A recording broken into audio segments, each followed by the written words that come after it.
وظائف کے لیے وظائف الصالحین آفیشیل کو سبسکرائب کریں۔ وظائف الصالحین آفیشیل۔ یہ آیت کریمہ جس میں اللہ تبارک و تعالی نے 3 چیزیں خاص طور پہ بیان فرمائی ہیں۔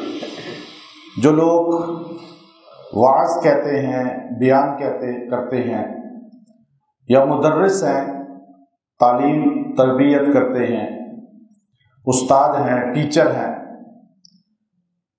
بیانات کرنے والے، واعظ کہنے والے، ٹیچر حضرات، استاد جو بھی ہے دنیا میں، چاہے مدرسے میں ہے، کالج یونیورسٹی میں ہے، اگر وہ بیان کرنے اور تدریس کرنے سے پہلے اس آیت کریمہ کے ان الفاظ کو پڑھے تو اس کا ایسا کمال اللہ نے عطا فرمایا ہے کہ ابھی آپ دیکھیں ان کے لیے بہت ہی خاص یہ الفاظ ہیں۔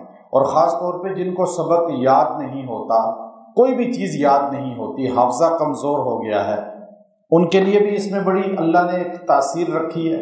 اور پھر اس کا سب سے بڑا فائدہ یہ ہے کہ یہ کلمات جو ہیں یہ ایمان پر خاتمے کا ذریعہ بنتے ہیں۔ اب وہ اللہ نے کہا کیا ہے اس آیت کے اندر، یہ بڑی جامع الفاظ ہیں قرآن پاک کے۔ اللہ رب العزت نے یہاں ساری کتابوں کا ذکر کیا اور سارے اہل کتاب کا ذکر کیا، اور ان میں جو محمد عربی صلی اللہ علیہ وسلم اور کتاب قرآن کو مانتے ہیں اور دنیا میں جو نہیں مانتے سب کا ذکر کر دیا۔ اب یہ کسوٹی بیان کر دی، پھر اللہ نے کہا میرے پیغمبر آپ نے یوں کہنا ہے جو نہیں مانتے ان کے سامنے۔ اب جو حضور علیہ الصلوۃ والسلام کا ماننے والا ہے وہ بھی نہ ماننے والوں کے سامنے یہ الفاظ کہے گا۔ اب جو تبلیغ کرنے والے ہیں، بیان کرنے والے، تبلیغ کرنے والے، خاص طور پہ جو طبقات ہیں امت کے اندر، جو گروہ ہے جو تبلیغ کرتا ہے، اس کے لیے اس آیت میں تو بہت بڑا میسیج ہے، بہت بڑا میسیج ہے۔ الفاظ کیا ہیں اب آپ دیکھیے، والذین آتیناہم الکتاب، وہ لوگ جن کو میں نے کتاب عطا فرمائی۔ وہ لوگ کون ہیں؟ اہل کتاب، تورات والے، زبور والے، انجیل والے، صحیفوں والے۔ 100 صحیفے اللہ نے اتارے تھے اور 4 کتب اللہ نے آسمانی اتاری۔ والذین آتیناہم الکتاب، وہ لوگ جن کو میں نے کتاب عطا فرمائی۔ جب تک کتاب ان کے پاس اصلی حالت میں تھی تو اس میں نبی صلی اللہ علیہ وسلم کا ذکر تھا، حضور علیہ الصلوۃ والسلام کی پیشین گوئیاں تھیں۔ تو اب وہ اہل کتاب کی جب لڑائی ہوتی مشرکین سے تو اہل کتاب یہود اور نصارہ یہ کہا کرتے تھے کہ وہ نبی آخر الزمان آئے گا، وہ نبی جس کو محمد کہا جائے گا، احمد کہا جائے گا، تو ہم ان کے ساتھ مل کر کافروں تم سب کو ختم کر دیں گے۔ اور پھر اللہ سے وسیلے سے دعائیں کرتے تھے، یہود بھی نصارہ بھی، کہ اللہ اس نبی کے وسیلے سے ہمارے پہ بارشیں برسا، ہماری مشکلیں حل فرما، ہمیں فتح عطا فرما۔ تو جب آپ علیہ الصلوۃ والسلام کے آنے کی آمد کا ان کو پتہ چلا تو یفرحون تو خوش ہوئے وہ اہل کتاب حضور کی وجہ سے۔ حضور علیہ الصلوۃ والسلام جب مدینے آئے تو آپ علیہ السلام کا جب پتہ چلا تو یہود اور دیگر لوگ وہ آپ علیہ الصلوۃ والسلام کی وجہ سے کچھ خوش ہوئے اور کچھ پریشان ہو گئے۔ اب یفرحون، وہ خوش وہ لوگ ہوئے کس بات پر؟ بما انزل الیک، جو اللہ نے آپ پہ نازل کیا تھا قرآن کی شکل۔ اب یہ آپ علیہ السلام مدینے آئے تو آپ علیہ السلام کو دیکھنے کے لیے یہودی آئے، آپ کو دیکھنے کے لیے دیگر طبقات آئے۔ تو عبداللہ ابن السلام جیسے یہود کے بڑے علماء اور نجاشی جیسا بادشاہ جو عیسائیوں کا بڑا بادشاہ تھا، اب آج جو ایتھوپیا ملک ہے، تو یہ نجاشی اور عبداللہ ابن السلام، یہ لوگ اور چند اور عیسائی اور یہودی آپ علیہ السلام کی بات پہ خوش ہوئے جو اللہ نے آپ کو نازل کیا۔ چونکہ عبداللہ ابن السلام جو بڑے عالم تھے یہود کے، وہ کہتے ہیں میں ایک جملے سے مسلمان ہو گیا کہ مجھے اس نبی میں سچائی لگی۔ وہ کلمات کیا تھے؟ کتاب میں تو ہماری تورات میں ان کا ذکر تھا، ان کی نشانیاں تھیں، لیکن ان کے الفاظ جو مجھے اچھے لگے۔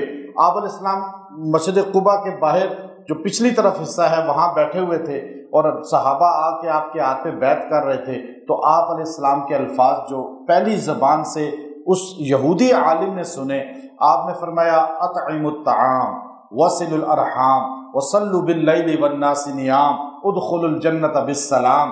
کہ کھانا کھلاؤ غریبوں کو، اور صلہ رحمی کرو رشتہ داروں سے، اور راتوں کو تہجد پڑھو، اللہ کے سامنے بیٹھ جاؤ مصلی پہ اور جنت میں آرام سے داخل ہو جاؤ۔ یہ الفاظ حضور کے زبان سے۔ تو وہ کہنے لگے سچا نبی کہہ سکتا ہے۔ تو یفرحون بما انزل الیک، اور یہودی اور نصارہ اور کچھ لوگ ان کے خوش تھے آپ پر جو اترا، آپ کی پرسنالٹی اور آپ کی الفاظ کو سن کر۔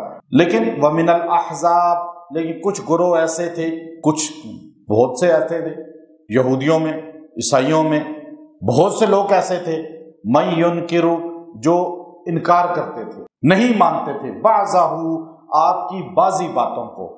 اچھا، یہود کہتے تھے ہاں آپ نبی ہیں، آپ اللہ کے نبی ہیں، لیکن آپ کی کچھ باتیں ہمیں پسند نہیں ہیں۔ کیوں؟ کہ جو ہماری تورات سے ٹکراتی ہیں۔ ٹکراتی کوئی نہیں تھی بات، لیکن یہودیوں نے اپنا ایک سوچ بنائی ہوئی تھی کہ کتاب میں ترامیم کر دی تھی اور کئی چیزوں میں مٹا دی تھی اور وہ کتاب ہی بدل دی تھی۔ تو حضور نے جب قرآن پاک میں سے بتایا کہ یہ تو تمہاری شرائع میں بھی ہیں چیزیں، تمہاری شریعت میں بھی ہیں، تو اب یہود نے کہا نہیں، ہم ان کو نہیں مانتے۔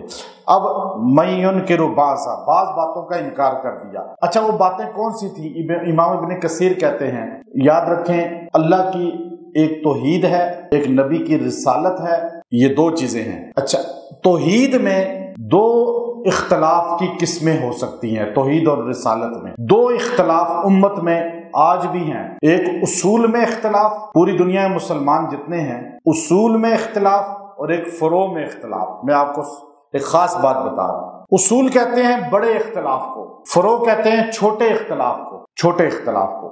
جیسے مثال میں دے رہا ہوں آپ کو کہ آپ رفع یدین کرتے ہیں، ہاتھ یوں بار بار اٹھاتے ہیں نماز میں، بعض نہیں اٹھاتے، بعض ہاتھ یہاں باندھتے ہیں، بعض یہاں باندھتے ہیں، بعض آمین اونچی کہتے ہیں، بعض آمین آہستہ کہتے ہیں، نہیں کہتے۔ اچھا، یہ اختلاف اصولی نہیں ہے، بڑا نہیں ہے، اصول کہتے ہیں بڑے کو، اور فروعی ہے، چھوٹا اختلاف ہے۔ یہ صحابہ میں بھی تھا۔ اس سے ایمان اسلام میں کوئی خلل نہیں آتا، آپ کا اسلام ختم نہیں ہوتا، آپ ایمان سے محروم نہیں ہوتے۔ کوئی آمین اونچا کہے وہ بھی ٹھیک ہے، آہستہ کہے وہ بھی ٹھیک ہے، ہاتھ یہاں باندھے وہ بھی ٹھیک ہے، یہاں باندھے وہ بھی ٹھیک ہے، لیکن سجدہ تو اللہ کو کر رہا ہے، نماز کے الفاظ سب ایک ہی ادا کر رہے ہیں، قرآن ایک ہی پڑھ رہے ہیں۔ اچھا، یہ اصولی اختلاف نہیں ہے، یہ کون سا اختلاف ہے؟ فروعی۔ کون سا؟ فروعی اختلاف۔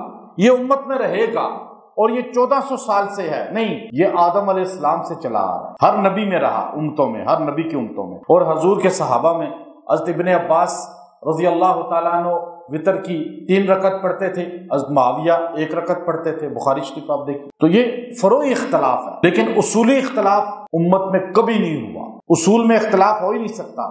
پھر تورات، زبور، انجیل، یہاں کہا گیا تورات، زبور، انجیل، 100 صحیفے اور قرآن، ان ساروں میں اصول ایک ہی ہے، اللہ کی توحید میں کوئی اختلاف نہیں، کوئی اختلاف نہیں ہے کہ اللہ کتنے ہیں، اللہ کی کیا شان ہے، اللہ کی کیا صفات ہیں، اصولی اختلاف نہیں۔ یوم آخرت کیا ہے، فرشتے کیا ہیں، انبیاء کیا ہیں، نمازیں۔ اب جیسے حضور کی امت، یاد رکھیں پہلی امتیں بھی اصول میں ایک تھی، ساری کتابیں، اور 1400 سال سے حضور علیہ السلام سے لے کر آج کے دن تک پوری دنیا میں 2 ارب مسلمان ہیں، اصول میں کوئی اختلاف نہیں، چاہے شافعی ہے، مالکی ہے، حنبلی ہے، حنفی ہے، اصول ایک ہے توحید کے بارے میں۔ وہ بیسک چیزیں جو اسلام کی ہیں، ایمانیات، اس میں اختلاف امت میں کبھی نہیں ہوا۔ اگر کوئی بندہ اس میں اختلاف کرے گا، 5 چیزیں ہیں جیسے مثال طور پہ، نماز کو نہیں مانے گا تو مسلمان ہی نہیں رہے گا، زکوٰۃ کو نہیں مانے گا، یہ اصول ہے نا، حج اصول ہے، روزہ اصول ہے، قرآن پاک کی تلاوت اصول ہے، نماز میں سجدہ اللہ کو کرنا ہے، یہ اصول ہے۔ اب اس میں اختلاف ہے کسی میں؟ نہیں ہے۔ اب حضور نے کہا کہ تم مشرک ہو، اصول میں اختلاف کر رہے ہو، کہ تم کہتے ہو اللہ کے ساتھ شریک ہے، عیسیٰ علیہ السلام اللہ کے بیٹے ہیں، یہودی کہتے ہیں کہ عزیر اللہ کے بیٹے ہیں، ساری شریعتیں اصول میں ایک رہی ہیں کہ اللہ کے ساتھ کوئی شریک نہیں ہے، اللہ کا کوئی مشیر نہیں ہے، تو اس لیے حضور سے اللہ نے کہلوایا۔ اب وہ الفاظ شروع ہو گئے جو ہمارے اصل میں حصہ ہیں، مقصودی ہیں، جو یعنی ہمارے وظیفے کا۔ اللہ رب العزت نے آپ علیہ الصلوۃ والسلام کی زبان سے یہ الفاظ کروائے، قل، میرے پیغمبر آپ کہہ دیجئے، انما امرت، بے شک مجھے حکم دیا گیا ہے، ان اعبد اللہ، کہ میں صرف عبادت کس کی کروں؟ اللہ۔ یہ مجھے حکم کس نے دیا ہے؟ نبی کو حکم کون دے سکتا ہے؟ اللہ دے سکتا ہے نا۔ یعنی حضور کہہ رہے ہیں کہ مجھے آرڈر ہے کہ میں اللہ کے علاوہ کسی کی عبادت نہ کروں۔ اب تم کہتے ہو کہ عزیر اللہ کے بیٹے ہیں، وہ کہتے ہیں تثلیث کا عقیدہ بناؤ، عیسیٰ اللہ کے بیٹے ہیں، کوئی کہتا ہے بت حاجت روا ہیں، کوئی کہتا ہے پتھر حاجت روا ہیں، کوئی کہتا ہے درخت حاجت روا ہیں۔ مجھے آرڈر ہے کہ میں اللہ کے علاوہ کسی کے آگے سجدہ نہ کروں۔ اچھا، اب اگلا جملہ وَلَا أُشْرِكَ بِهِ، میں اس کے ساتھ کسی کو شریک نہ بناؤں، کسی کو شریک نہیں، اللہ کے ساتھ کوئی شریک کسی صفت میں نہیں ہے، کسی صفت میں نہیں ہے۔ إِلَيْهِ أَدْعُو، میں اس کی طرف بلاتا ہوں، اس کی طرف میرا کام ہے بلانا۔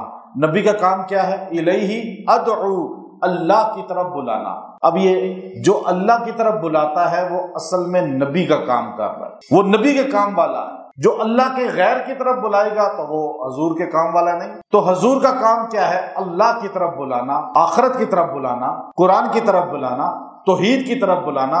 اور پھر آگے فرمایا آخری جملہ وَإِلَيْهِ مَآبٌ، اور میرا ٹھکانہ بھی آخر میں اسی کے پاس ہوگا۔ مر کے کہاں جائیں گے؟ اللہ کے پاس جائیں گے، ٹھکانہ بھی اسی کے پاس، بلانا بھی اسی کے لیے، اور توحید بھی اسی کی۔ اب تین چیزیں بیان کی نا۔ اب جو بندہ یہ چاہے کہ مجھے خاتمہ ایمان پر ہو جائے، جو بندہ چاہے میری بات میں تاثیر پیدا ہو جائے، وعظ کہنے والا، بیان کرنے والا بیان سے پہلے، درس دینے والا درس سے پہلے، تبلیغ کرنے والا تبلیغ کرنے سے پہلے، استاد پڑھانے سے پہلے، سبق یاد کرنے والا سبق یاد کرنے سے پہلے، یہ آیت کریمہ کا اتنا حصہ۔ آیت نمبر آپ دیکھیے کہ آیت نمبر 36 ہے سورہ رعد، آیت نمبر 36 اور سورہ رعد کی صرف اس آیت کا اتنا حصہ، قُلْ إِنَّمَا أُمِرْتُ أَنْ أَعْبُدَ اللَّهَ وَلَا أُشْرِكَ بِهِ إِلَيْهِ أَدْعُو وَإِلَيْهِ مَآبٌ، بس اتنا جملہ۔ اس میں اتنی بڑی چیز پنہا ہے نا، جو 3 بار پڑھ کے بیان کرے گا، واعظ کرے گا، خطبہ دے گا، درس دے گا، سبق پڑھائے گا، اللہ رب العزت جو ہے اس پر الہام کرے گا، نزول کرے گا۔ اللہ اس کے قلب پہ ایسی چیزیں جاری کرے گا کہ جو مخلوق کی ضرورت ہے۔ رٹی ہوئی چیزیں بیان کرنے سے بیان نہیں ہوتا کہ مطالعہ کیا اور وہی چیزیں رٹ لی اور سنانی شروع کر دی، وہ تو سبق سنا رہا ہے مدرس، وہ تو استاد بیان کرنے والا رٹا لگا کے سبق نہیں سنانا، لوگوں کی ضرورت کی چیزیں جو ان کی ضرورت ہے وہ بیان کرنا۔ ایک آدمی دیکھے نا، آپ کو دل کر رہا ہے ابھی کھانے کو کہ میں جو ہے مرغا بنا ہوا ہو، آج مرغا کھانے کو دل کر رہا ہے، گھر جائیں تو آگے دال بنی ہو، تو آپ کے ساتھ کیا ہو؟ اب آپ کی ضرورت جو ہے اللہ کو پتا ہے، یہاں بیٹھے ہیں ابھی درس میں رٹا لگا کے اگر بیان کروں گا تو میں جو یاد کر کے آیا رٹا لگا کے وہ آپ کی ضرورت ہی نہیں ہے، لیکن میں وہ بیان کری جا رہا ہوں تو وہ اثر۔ وآخر دعوانا ان الحمد للہ رب العالمین۔